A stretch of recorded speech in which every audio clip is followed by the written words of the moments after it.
खालिस्तान समर्थक और कनाडा के मशहूर नेता जगमीत सिंह को बड़ा झटका लगा है। कनाडा के आम चुनाव में जगमीत की एनडीपी पार्टी की करारी हार हुई है और जगमीत खुद भी चुनाव हार गए हैं। हार के बाद जगमीत ने अपने पद से इस्तीफा देने की घोषणा की है। अब बात करेगा जगमीत सिंह की, तो वो क्या करते हैं, उनकी नेटवर्थ कितनी है और वो इंडिया से कनाडा कैसे पहुंचे, इसका इतिहास क्या है, चलिए इन सब के बारे में डिटेल में आपको इस वीडियो में बताते हैं। जगमीत सिंह, जिनका जन्म पंजाब बरनाला डिस्ट्रिक्ट के ठेकरीवाल गांव में हुआ था, एक जाना पहचाना नाम है, खासकर सिख समुदाय के बीच। उनका परिवार 1993 में कनाडा में बसने के लिए आ गया था, लेकिन जगमीत सिंह के राजनीति में आने से लेकर उनके कई विवादों तक उनका करियर लगातार सुर्खियों में रहा। खासकर 1984 के सिख विरोधी दंगों को लेकर उनके बयानों ने काफी विवाद पैदा किया है और कई बार उन्होंने भारत के खिलाफ बयान भी दिए हैं।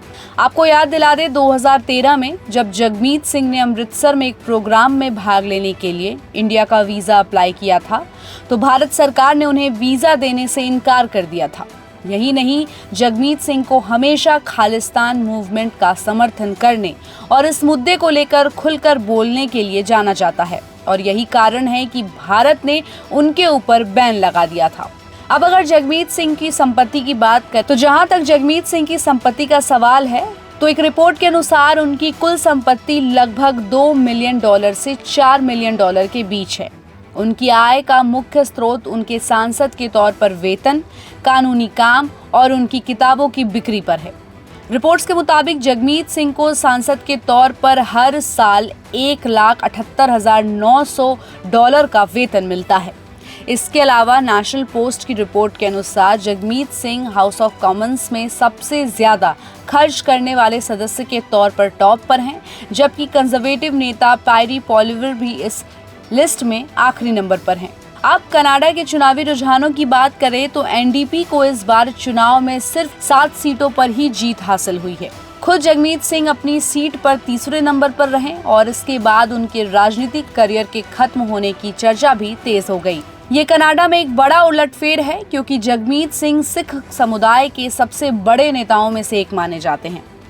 जगमीत सिंह ने अपनी राजनीतिक यात्रा में कई बार खालिस्तान मूवमेंट का समर्थन किया। कनाडा में सिखों को एक अल्पसंख्यक समुदाय का दर्जा प्राप्त है और सिखों की कुल आबादी केवल 2.1% है। इसके बावजूद उन्होंने इस मुद्दे को लेकर कई बार खालिस्तान सपोर्टर्स को कानूनी मदद देने का आरोप भी झेला है। इस कारण उनकी राजनीति में कई विरोधी भी हैं और ये मुद्दा हमेशा उनके लिए चर्चा का विषय बना रहता है। हालांकि इस बार लिबरल पार्टी और मार्क कार्नी ने चुनावी जीत की ओर बढ़ते हुए उन्हें एक बड़ा झटका दिया है और अब देखना ये है कि जगमीत सिंह और उनकी पार्टी एनडीपी अगले कुछ सालों में अपनी छवि को कैसे सुधारते हैं। तो इस खबर पर आपकी क्या राय है, हमें अपनी राय कमेंट बॉक्स में दे और ऐसे ही अपडेट्स के लिए देखते रहिए गुड रिटर्न्स। हमारे चैनल को लाइक और सब्सक्राइब करना बिल्कुल भी मत भूलिएगा।